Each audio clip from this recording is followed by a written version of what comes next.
Non,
Aujourd'hui, tu fais titi, tu peux appeler quelqu'un qui est loin à 800 km de toi à Gaoundéré.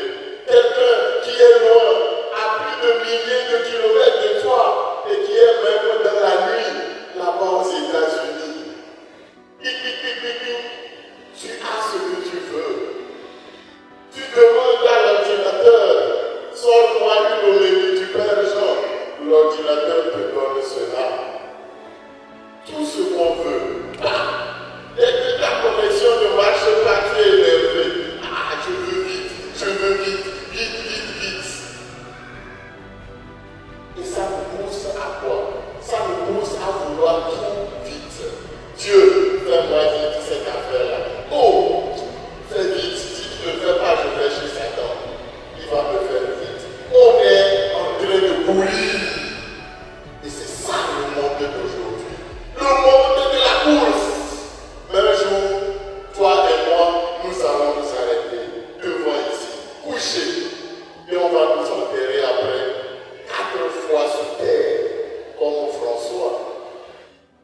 Oui, cher bien-aimé de Dieu, il est important qu'on se réveille. On se réveille à ce qu'on appelle les priorités de nos vies. Qu'est-ce qui est nécessaire? Qu'est-ce qui est important? Je m'arrête là. Qu'est-ce qui est nécessaire dans ta vie? Si tu ne le fais pas, ta vie est foutue. C'est ça, on appelle ça l'amour. Qu'est-ce qui est important? L'argent, les petites choses. Oui, une voiture, une maison, construire une maison village. Ça là, c'est important. C'est-à-dire, c'est dessous là. Ce qui est nécessaire, on ne peut même pas. On ne doit même pas poser là-dessus. On ne va même pas discuter. C'est l'amour que tu portes pour toi-même. C'est l'amour que tu portes pour tes enfants. L'amour que tu portes pour ton mari, pour ta femme. L'amour que tu portes pour Dieu. Voilà, ça là, on ne négocie pas. Ne négocie pas l'amour que tu portes pour tes enfants et l'argent que tu dois chercher dehors. Non, ne négocie pas ça. Ce qui est prioritaire, c'est l'amour de tes enfants. Ne commence pas à crier, oh, tu dois chercher de l'argent pour venir aider mes enfants. Non, maintenant, les enfants peuvent être à la maison. Ils reçoivent toute l'éducation dont on a besoin. Bien-aimés de Dieu, réveillons-nous. Réveillons-nous sur les priorités de nos vies. Parce que Dieu te prend comme prioritaire. Il ne prend pas les choses qu'il a créées comme prioritaire. Rappelez-vous la Genèse. Il créa les choses, le soleil, la lune, les étoiles, les poissons de la mer. Il dit que c'est bon. Mais il te créa toi et il te dit, tu es très bon, tu es unique, tu es inestimable. C'est toi que j'ai voulu. Et il te créa toi seul à son image. Et c'est là la beauté même de la création et du travail. Demandons cette grâce. La grâce de transformer tous nos travaux, de transformer nos paresses en l'amour pour Dieu, de transformer nos petites choses importantes, de les mettre de côté et de mettre ce qu'on appelle notre concentration, notre focus sur l'essentiel.